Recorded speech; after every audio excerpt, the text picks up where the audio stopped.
नमस्ते विद्यार्थी मित्रों, ई लर्निंग एजुकेशन में आप सबका स्वागत है। विषय भाषा पाठ छठा मेरा बचपन, पेज नंबर 13। इस पाठ में महात्मा गांधी जी ने अपने बचपन की घटनाओं का सीधे साधे ढंग से बहुत खुलकर वर्णन किया है। उन्होंने बताया है कि बचपन में वे किन किन चीज़ों से प्रभावित हुए, उनसे कब क्या भूल हुई और उन्होंने अपने आप को कैसे सुधारा। तो चलो अभी हम पाठ का वाचन करते हैं। मेरे पिताजी कुटुंब प्रेमी, सत्य प्रिय और बहुत ही उदार थे। वे पोरबंदर के दीवान थे। उनका नाम करमचंद था।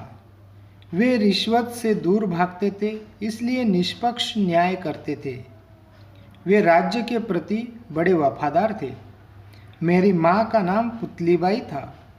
मेरे मन पर यह छाप है कि माताजी साध्वी स्त्री थी, बड़ी भावुक, पूजा पाठ के बिना कभी भोजन न करती। व्रत उपवास उनके जीवन के अंग बन गए थे। माताजी व्यवहार कुशल थी, दरबार की सब बातें जानती थी। बचपन में माँ मुझे कभी कभी अपने साथ राजमहल ले जाया करती थी। ऐसे माता पिता के यहाँ संवत 1925 की भादो बदी द्वादशी के दिन अर्थात सन 1869 के अक्टूबर की 2 तारीख को पोरबंदर में मेरा जन्म हुआ। बचपन वही बीता। मेरा जन्म हुआ ऐसा कौन बोल रहा है? महात्मा गांधी जी बोल रहे हैं। उनका जन्म कब हुआ? 2 अक्टूबर 1869 को। कहाँ हुआ? गुजरात में पोरबंदर नाम का गांव है, वहाँ उनका जन्म हुआ है। तो अभी हमें याद होगा, हम हर साल 2 अक्टूबर को क्या करते हैं? महात्मा गांधी जी की जयंती मनाते हैं। तो 2 अक्टूबर ये महात्मा गांधी जी का जन्मदिन है। मुझे राजकोट की ग्राम पाठशाला में पढ़ने भेजा गया। तब मेरी उम्र 7 बरस की ही रही होगी। मेरी गिनती शायद साधारण श्रेणी के विद्यार्थियों में रही होगी। सभी शिक्षकों के नाम धाम मुझे आज भी याद है। मैं अपने शिक्षकों का बड़ा आदर करता था। उनके प्रति मेरा आदर कभी घटा नहीं। बड़ों के दोष न देखने का गुण मुझ में स्वाभाविक रूप से था। मैंने समझ रखा था कि बड़ों की आज्ञा का पालन करना चाहिए। जो वे कहे वह करना चाहिए। जो करे उसका काजी मुझे नहीं बनना चाहिए। इसी समय के 2 प्रसंग सदा मुझे याद रहे हैं। पिताजी की खरीदी हुई एक किताब पर मेरी नज़र पड़ी। वह श्रवण पितृभक्ति नामक नाटक था। उसे बड़े चाव से पढ़ गया। तो देखो विद्यार्थी मित्रों, यहाँ पे महात्मा गांधी जी ने अपनी पाठशाला के पढ़ते समय का कुछ प्रसंग यहाँ पे हमें बताया है। विद्यार्थी दशा में जब थे वो अपने शिक्षकों का, आपके जैसे ही आप अपने शिक्षकों का आदर करते हो ना, उसी प्रकार महात्मा गांधी जी भी अपने शिक्षकों का बड़ा आदर करते थे। आज भी उन्हें अपने शिक्षकों का नाम याद है और उनके बड़ों का आदर करना, उनकी आज्ञा का पालन करना, ये उनके जीवन का बड़ा अच्छा गुण था। उन्होंने अपने विद्यार्थी दशा के 2 प्रसंग जो उन्हें जीवन भर याद रहे, ऐसे 2 प्रसंग यहाँ बताए हैं। एक प्रसंग है उनके पिताजी ने खरीदी हुई बुक जो श्रवण पितृभक्ति, पितृभक्ति माने पिताजी के प्रति आदर भाव रहना। ये जो किताब है वो किताब उनके पिताजी ने खरीदी हुई थी और ये किताब बड़े चाव से महात्मा गांधी जी ने पढ़ ली।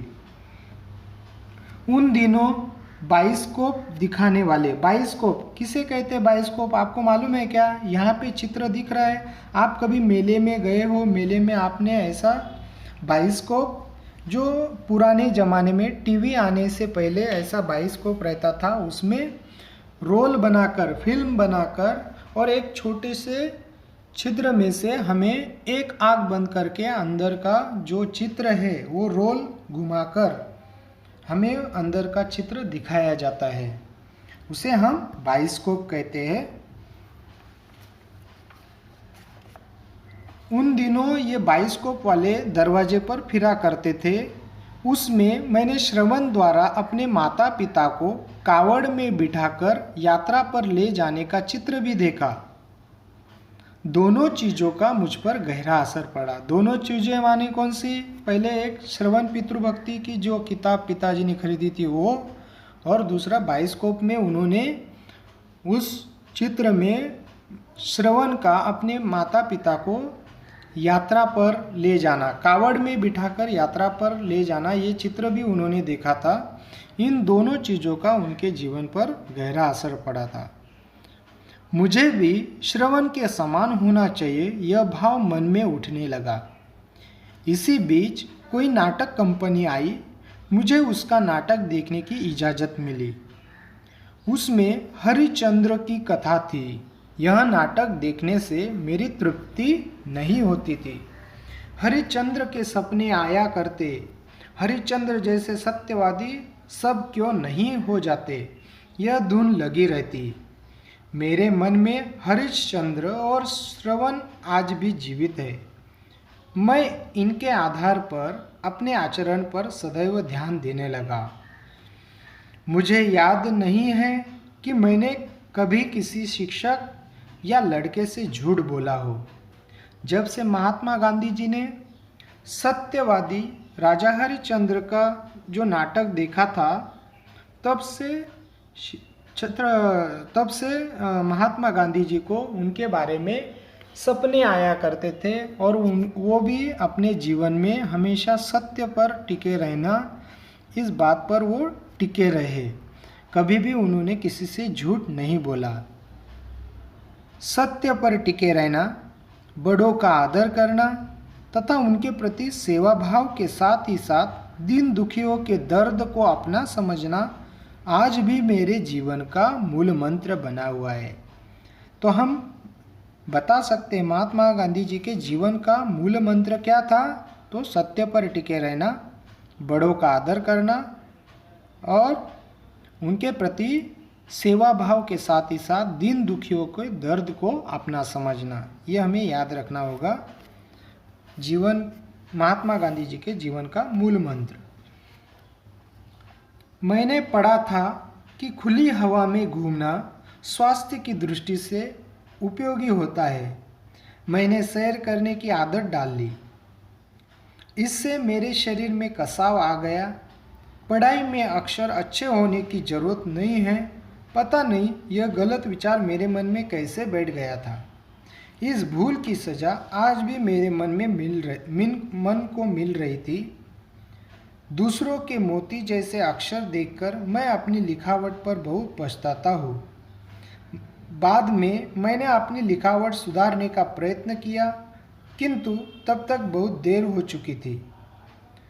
महात्मा गांधी जी ने अपने विद्यार्थी के जीवन में का एक और प्रसंग बताया है कि उन्होंने अपनी लिखावट, अपने अक्षर की तरफ इतना ध्यान नहीं दिया, लेकिन आज वो जब बड़े हो गए तो उन्हें दूसरों का अक्षर, मोती जैसे अक्षर, सुंदर अक्षर देखकर उनको भी लगता है कि मेरा भी अक्षर इतना सुंदर रहता तो कितना अच्छा होता। उन्होंने उस समय बचपन में लिखावट के ऊपर इतना ध्यान नहीं दिया, उसका उन्हें आज भी पछतावा है। तो हमें इससे सीखना चाहिए कि हमें भी अपने लिखावट की तरफ बहुत ध्यान देना बहुत ज़रूरी है। बचपन में मुझे खेलों में रुचि नहीं थी। हमारे विद्यालय में ऊपर की कक्षा के विद्यार्थियों के लिए व्यायाम और क्रिकेट को अनिवार्य कर दिया गया था। मेरा मन इनमें नहीं लगता था। अब मुझे यह लगता है कि खेल और व्यायाम के प्रति मेरी यह अरुचि एक गलती थी।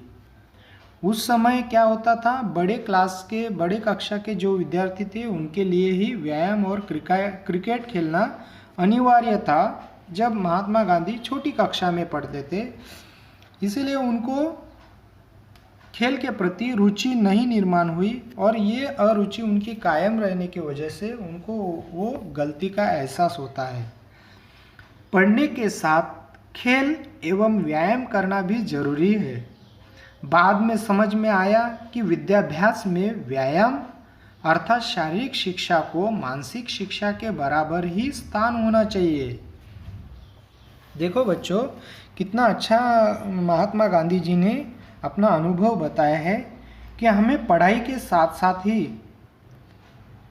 केवल हमें पढ़ना ही जरूरी नहीं है, तो पढ़ाई के साथ साथ हमें खेल और व्यायाम हमारे शरीर को एक तंदुरुस्त रहना भी जरूरी है। उसका परिणाम किस पर होता है? हमारे मानसिक शिक्षा के ऊपर, मानसिक स्वास्थ्य के ऊपर होता है। इसीलिए हमें व्यायाम और शारीरिक शिक्षा पर भी ध्यान देना जरूरी है। कुछ गलत मित्रों की सोहबत से मुझे कश खींचने का शौक हो गया। पैसा पास न होने के कारण हमने चाचा के पीकर फेंके गए सिगरेट के टुकड़े चुराना शुरू कर दिए। कुछ समय बाद अपनी गलती का एहसास हो गया और सिगरेट पीने की आदत भी जाती रही। बड़े होने पर मुझे कभी सिगरेट पीने की इच्छा ही नहीं हुई। मेरी यह सदैव धारणा रही कि किसी भी नशे की आदत जंगली, गंदी और हानिकारक है। सिगरेट, बीड़ी का इतना ज़बरदस्त शौक दुनिया में क्यों है, इसे मैं कभी समझ ही नहीं सका। प्रत्येक बाल, युवा, प्रौढ़ को किसी भी नशे से बचना चाहिए। तो अभी हमने पढ़ा गांधी जी ने क्या कहा है कि गलत मित्रों की सोबत करने से उन्हें कौन सी गलत आदत लग गई थी? सिगरेट के पीकर फेंके हुए जो टुकड़े हैं वो टुकड़े उठाकर पीना, ये गलत आदत उन्हें लग गई थी। धीरे धीरे वो आदत उन्होंने छोड़ दी। गलत मित्रों की संगत करने के कारण ही ये गलत आदत उनको लग गई थी। बड़े होने के बाद उन्हें कभी भी सिगरेट पीने की इच्छा नहीं हुई। उनको आज भी ये प्रश्न उनके मन में आता है कि इतने लोग सिगरेट पीने से इतना नुकसान होता है, हानिकारक होती है, फिर भी क्यों पीते होंगे। हम टीवी में भी एडवर्टाइज में देखते हैं कि सिगरेट पीने से, तंबाकू खाने से हमें क्या होता है, कैंसर जैसी बड़ी बीमारी होती है। तो हमें इन सब चीज़ों से दूर रहना चाहिए। तो गांधी जी हमें क्या बता रहे हैं कि बचपन में हमारे जो दोस्त रहते हैं वो अच्छे ही होने चाहिए, गलत मित्रों की सोबत हमें नहीं करनी चाहिए। इस तरह पाठ का वाचन हमने किया। अब हम इस पाठ पर आधारित कुछ स्वाध्याय दिया गया है, उन स्वाध्याय के प्रश्नों के हम उत्तर कैसे लिखेंगे वो हम देखते हैं। प्रश्न क्रमांक 1, लोकमान्य तिलक के जीवन का कोई प्रसंग सुनो। हमने लोकमान्य तिलक जी के बारे में बहुत सुना है। अब मैं आपको एक प्रसंग बताता हूँ। लोकमान्य तिलक बचपन से ही बहुत साहसी और निडर थे। गणित और संस्कृत उनके प्रिय विषय थे। स्कूल में जब उनकी परीक्षाएं होती थी तब गणित के पेपर में तिलक जी हमेशा कठिन सवालों को हल करना पसंद करते थे। उनकी इस आदत के बारे में उनके एक मित्र ने कहा कि तुम हमेशा कठिन सवालों को ही क्यों हल करते हो? अगर तुम सरल सवालों को हल करोगे तो तुम्हें परीक्षा में ज़्यादा अंक मिलेंगे। इस पर तिलक जी ने जवाब दिया कि मैं ज़्यादा से ज़्यादा सीखना चाहता हूँ, इसलिए कठिन सवालों को हल करता हूँ। अगर हम हमेशा ऐसे ही काम करते रहेंगे जो हमें सरल लगते हैं तो हम कभी कुछ नया नहीं सीख पाएंगे। यही बात हमारी ज़िंदगी पर भी लागू होती है। अगर हम हमेशा आसान विषय, सरल सवाल और साधारण काम की तलाश में लगे रहेंगे तो कभी आगे नहीं बढ़ पाएंगे। जीवन की हर कठिनाई को एक चुनौती की तरह लो, उसके सामने घुटने टेकने के बजाय उसे जीत कर दिखाओ। ये तिलक जी ने अपने जीवन के प्रसंग में से हमें बताया है।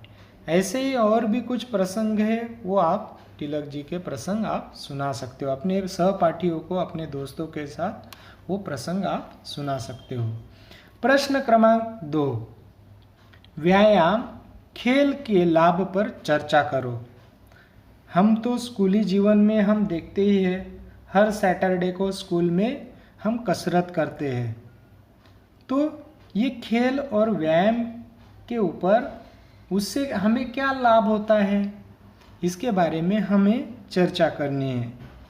तो सही प्रकार से व्यायाम करने वाले व्यक्ति का शरीर दष्ट पुष्ट रहता है तथा मन और मुख हमेशा प्रफुल्लित बना रहता है।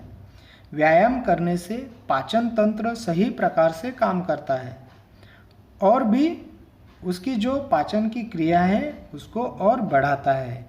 व्यायाम करने वाले व्यक्ति का मन हमेशा शांत रहता है और उनके मन में सुविचार भी उत्पन्न होते हैं। इसी प्रकार व्यायाम के और भी कुछ लाभ हैं, वो आप अपने सहपाठियों के साथ, दोस्तों के साथ चर्चा करेंगे। प्रश्न क्रमांक 3, विद्यालय के सूचना फलक पर लिखी हुई सूचना पढ़ो। आप जब स्कूल में जाते हो तब स्कूल में आपने सूचना फलक देखा ही होगा। उस सूचना फलक पे क्या लिखा जाता है? जो उल्लेखनीय कुछ घटनाएं हैं, हमारे देश ने जो तरक्की की उसके बारे में कुछ न्यूज़पेपर में आया हुआ वहाँ पे लगाया जाता है। उसके बाद हमारे स्कूल के कई बच्चों ने खेल में हो या अलग अलग प्रतियोगिताओं में अच्छा नंबर उनका आया हो, उनके बारे में उसमें जानकारी दी जाती है। उसके बाद आज का दिन विशेष क्या है, किसी महान पुरुषों की जयंती हो या पुण्यतिथि हो, उसके बारे में उस सूचना फलक पर लिखा जाता है, कुछ जानकारी लगाई जाती है। तो ये सूचना फलक हमें वो पढ़ना है। अगला प्रश्न क्रमांक 4, उत्तर लिखो। यहाँ पे कुछ सवाल दिए गए हैं, उनके उत्तर हमें लिखना है। प्रश्न क्रमांक क, मोहनदास करमचंद गांधी का जन्म कब और कहाँ हुआ था? इसका उत्तर है मोहनदास करमचंद गांधी का जन्म 2 अक्टूबर सन 1869 में पोरबंदर में हुआ था। प्रश्न क्रमांक ख, बचपन में गांधी जी के जीवन पर किन किन बातों का प्रभाव पड़ा? उत्तर, बचपन में गांधी जी के जीवन पर श्रवण पितृभक्ति नाटक की पुस्तक और बायोस्कोप में देखे श्रवण द्वारा अपने माता पिता को कावड़ में बिठाकर यात्रा पर ले जाने वाले चित्र का प्रभाव उनके जीवन पर पड़ा। प्रश्न क्रमांक ग, गांधी जी के जीवन का मूल मंत्र क्या था? उत्तर, गांधी जी के जीवन का मूल मंत्र सत्य पर टिके रहना, बड़ों का आदर करना, सेवा भावना और दीन दुखियों के दर्द को अपना समझना। अगला प्रश्न है प्रश्न क्रमांक घ, गांधी जी ने पढ़ने के साथ खेल और व्यायाम को जरूरी क्यों बताया है? उत्तर, गांधी जी ने पढ़ने के साथ खेल और व्यायाम को जरूरी बताया है क्योंकि पढ़ाई से जहाँ विद्यार्थियों का मानसिक विकास होता है, वहीं खेल और व्यायाम से उनका शारीरिक गठन अच्छा होता है। प्रश्न क्रमांक अंग, नशे के बारे में गांधी जी की सदैव कौन सी धारणा रही? उत्तर, नशे के बारे में गांधी जी की सदैव यह धारणा रही है कि किसी भी तरह की नशे की आदत जंगली, गंदी और हानिकारक होती है। अब प्रश्न क्रमांक 5, ये जो प्रश्न क्रमांक 5 है ये भाषा ज्ञान और व्याकरण पर आधारित है। इसके बारे में हम अगले वीडियो में देखेंगे, तभी ये प्रश्न क्रमांक 5 भी हम कैसे सॉल्व करना है वो हम देखेंगे। अब प्रश्न क्रमांक 6, गहन विश्लेषणात्मक विचार वाले चित्रों को देखो, समझो और चर्चा करो। यहाँ पे कुछ चित्र दिए गए हैं। ये गहन विश्लेषणात्मक माने वो हमें सोचना है इन चित्रों के बारे में और उनके बारे में हमें चर्चा करनी है। पहले चित्र में क्या दिया है? पहले चित्र में वो बच्चा सोच रहा है कि गैस पर रखी हुई जो केतली है, वो केतली उसका ढक्कन ऊपर क्यों उठता है और कभी कभी गिर भी जाता है। ऐसा क्यों होता होगा? तो भाप में दाब शक्ति होती है, इसके कारण ही ऐसा होता है। अभी दूसरे चित्र में वो लड़की सोच रही है, उसके मन में प्रश्न निर्माण हुआ है कि वहाँ पे 2 गिलास में अलग अलग पानी रखा हुआ है, उसमें से कौन सा शुद्ध पानी होगा और कौन सा अशुद्ध होगा। तो हमें दिखने में जो गंदा पानी दिख रहा है वो अशुद्ध पानी है और उबला हुआ पानी जो है वो स्वच्छ पानी है। अब हम तीसरे चित्र के बारे में देखते हैं। यहाँ पे हमें 2 पौधे दिखाई दे रहे हैं। एक पौधा हरा भरा है और दूसरा पौधा मुरझाया हुआ, उसकी पत्तियाँ कुछ गिरी हुई हमें दिखाई दे रहे हैं। ऐसा क्यों?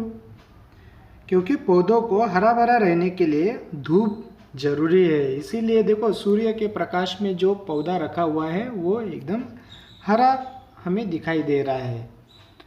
अब अगला जो चौथा चित्र है, नीचे वाले चित्र में हम देखते हैं, यहाँ पे क्या आपको दिखाई दे रहा है? सूर्य की गर्मी, सूर्य की जो धूप है उसका उपयोग हम कैसे कर सकते हैं उसके बारे में ये चित्र है। तो सौर ऊर्जा का रूपांतरण यहाँ पे हमारा खाना पकाने के लिए